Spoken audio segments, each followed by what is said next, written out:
바울은 4장 후반부와 5장에 걸쳐서 종말론에 대한 교훈을 가르치고 있습니다.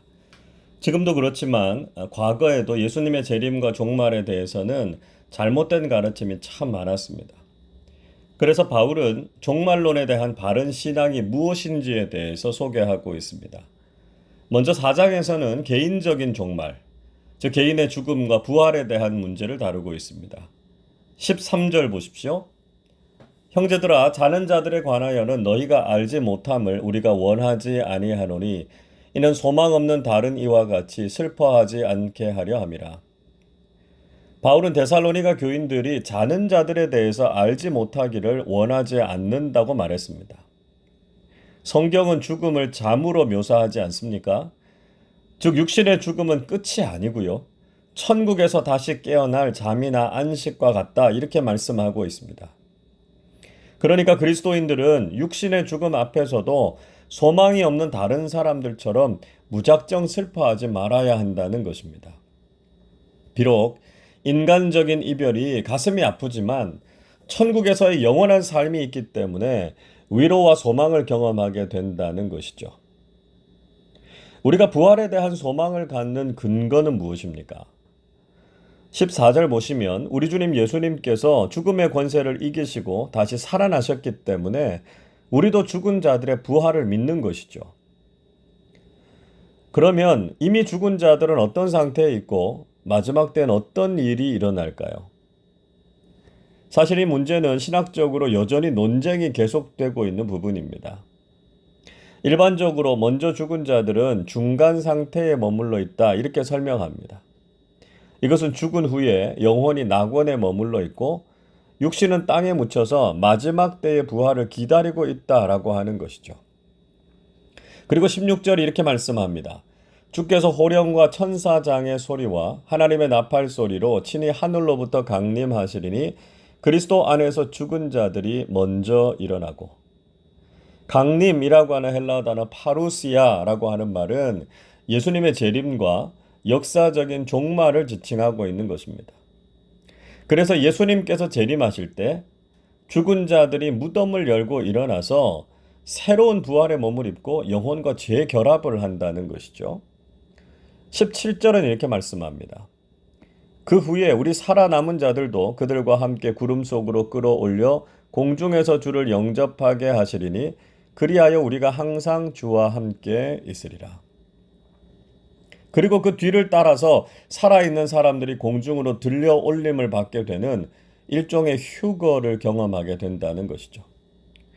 그렇게 죽은 자들이 부활하고 살아있는 사람들도 휴거가 되어서 천국에서 영원토록 주님과 함께 있게 된다는 것입니다. 자, 그런데 이렇게 설명하면 몇 가지 성경적인 세계관과는 맞지 않는 부분이 있다는 것을 알 수 있습니다. 우선 성경에서는 인간의 영혼과 육신을 분리하는 이분법적인 사고를 가지고 있지 않습니다. 영혼과 육신을 나누는 이 이원론은요, 서양 철학에서 온 것이고요. 성경적인 인간 이해는 일원론입니다. 그래서 인간이 죽은 이후에 영혼과 육신이 분리된다라고 하는 것은 성경적이다 이렇게 볼 수 없다는 것이죠. 그리고 인간이 죽으면 곧바로 부활해서 천국에 들어가게 됩니다.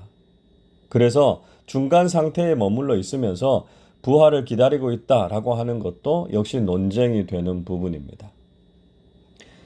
그러나 일반적으로는 이렇게 이해되어 왔고요. 오늘 본문의 말씀도 그것을 뒷받침하는 것처럼 보일 수 있습니다.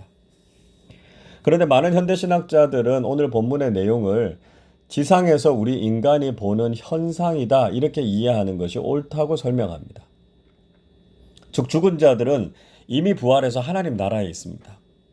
마지막 때가 되면 하늘에서 나팔 소리가 나고요. 우리 주님께서 영광 중에 이 땅에 재림하실 것입니다.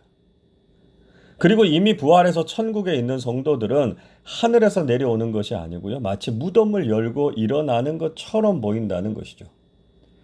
그렇게 먼저 죽은 성도들이 일어나서 하늘로 올라가고 뒤이어서 이 땅에 있는 모든 성도들도 공중으로 들림을 받게 되는 것이죠. 그래서 재림하시는 주님을 모든 성도들이 맞이하게 되는 영광스러운 장면이 펼쳐지게 된다는 것입니다. 중요한 것은요. 그리스도인에게는 개인의 죽음이 끝이 아니라 부활의 소망이 분명히 있다는 것입니다. 그래서 육신의 죽음으로 인해서 너무 슬퍼하지 말고 부활의 소망으로 위로를 받아야 합니다. 그리고 마지막 때에 우리 앞에 펼쳐질 예수님의 공중 재림과 우주적인 부활의 사건을 기대하면서 하늘 소망을 가지고 살아야 합니다. 우리에게 세상이 알 수 없는 놀라운 소망과 위로가 있다는 것을 알고 그 어떤 상황 속에서도 낙심하거나 슬퍼하지 말고 믿음을 잘 지키실 수 있기를 바랍니다. 계속해서 바울은 역사적인 종말에 대해서도 언급하고 있습니다. 자, 5장 1절과 2절을 보십시오. 형제들아, 때와 시기에 관하여는 너희에게 쓸 것이 없음은 주의 날이 밤에 도둑같이 이를 줄을 너희 자신이 자세히 알기 때문이라. 종말의 때와 시기에 대해서 쓸 것이 없는 것은 주님의 날이 도둑같이 임할 것이기 때문이라고 바울은 가르치고 있습니다. 주님의 재림이 구체적으로 언제인지에 대해서는 아무도 알지 못합니다. 심지어는 예수님조차도 종말의 시기를 알지 못한다고 말씀하지 않으셨습니까? 마태복음 24장 36절에서 이렇게 말씀하시죠. 그러나 그 날과 그 때는 아무도 모르나니 하늘의 천사들도 아들도 모르고 오직 아버지만 아시느니라. 예수님의 재림의 때는 오직 하나님 아버지만 아십니다. 그러니까 종말론에 대해서 가장 잘못된 태도는 주님의 재림이 언제인지를 구체적으로 알려고 하는 것입니다. 물론 우리가 종말이 가까이 왔다는 징조는 알 수 있지만 그 누구도 종말의 때를 정확하게 알 수 없습니다. 그래서 우리가 알고 있는 모든 시한부 종말론은요, 다 가짜입니다. 예수님조차도 모르는 이 재림의 때를 어떻게 알 수 있단 말입니까? 우리는 그 때를 알고 싶어 하는 잘못된 호기심을 버려야 합니다. 자, 그러면 예수님의 재림의 때를 알지 못해도 아무런 문제가 되지 않을까요? 그렇습니다. 전혀 문제가 될 것이 없습니다. 아니, 오히려 그 때를 모르기 때문에 우리는 늘 깨어 있어서 준비하는 사람들이 될 수 있습니다. 만약에 우리가 그 때를 알면 어떻게 되겠습니까? 그 전까지는 우리 마음대로 살다가 마지막 때에 회개하고 천국 가겠다 이런 얄팍한 생각을 갖지 않겠습니까? 우리가 재림의 때를 모르기 때문에 그것이 우리 경건 생활에 오히려 큰 도움이 됩니다. 우리가 날마다 깨어 있어서 경건한 삶을 실천하는 그리스도인으로 살 수 있기 때문이죠. 종말이 가까움을 아는 그리스도인들은 어떤 모습으로 살아야 되겠습니까? 5절과 6절 말씀 보십시오. 너희는 다 빛의 아들이요 낮의 아들이라. 우리가 밤이나 어둠에 속하지 아니하나니 그러므로 우리는 다른 이들과 같이 자지 말고 오직 깨어 정신을 차릴지라. 그리스도인들은 빛의 아들이요 낮의 아들이라는 정체성을 가지고 살아야 합니다. 세상 사람들은 어둠에 속해서 영원히 잠들어 있고요. 방탕하고 죄악된 삶을 살고 있습니다. 그러나 우리는 지금이 빛의 때다라고 하는 것을 알아야 하고요. 늘 깨어 있어서 단정하고 성실한 믿음의 삶을 살아야 합니다. 즉 마지막 시대를 살아가는 그리스도인들은 정신을 바짝 차리면서 살아야 한다는 것이죠. 깨어 있어서 정신을 차린다라고 하는 것 구체적으로 어떤 모습일까요? 8절을 보십시오. 우리는 낮에 속하였으니 정신을 차리고 믿음과 사랑에 허심경을 붙이고 구원의 소망의 투구를 쓰자. 사도 바울은 우리가 낮에 속했기 때문에 정신을 차려서 믿음과 사랑의 갑옷을 입고 구원의 소망을 투구로 쓸 것을 권면했습니다. 즉 영적인 무장을 단단히 해야 한다는 것이죠. 말씀과 성령으로 무장해서 마귀와의 영적 전쟁에서 승리하고 천국에 대한 소망으로 충만한 삶을 살아야 한다는 것입니다. 여러분, 오늘을 살아가는 우리는 사도 바울의 교훈과 같이 개인적인 종말과 역사적인 종말에 대해서 바르게 이해하는 사람들이 되어야 합니다. 누구나 인간은 한번 죽지만 그것이 끝이 아닙니다. 죽음에 대한 성경적인 진리를 깨닫고 하나님 나라에서 영생을 누릴 것을 기대하면서 위로와 소망을 경험하시기를 바랍니다.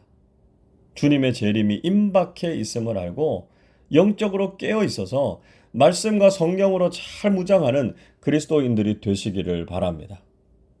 그래서 언제 우리 주님께서 오시더라도 깨어있는 슬기로운 다섯 처녀와 같이 주님을 기다리고 영광 중에 하나님 나라에 들어가는 복된 믿음의 사람들이 되시기를 주님의 이름으로 축원합니다. 기도하겠습니다. 우리의 영원한 소망과 위로가 되시는 하나님 아버지, 우리 모든 인생에 죽음이라는 끝이 있지만 그것을 넘어 부활과 천국의 영생을 주심에 감사를 드립니다. 우리가 육신의 죽음 이후에 영원한 천국이 있음을 분명히 깨닫고 영원한 본향을 사모하는 신앙을 갖게 해 주옵소서.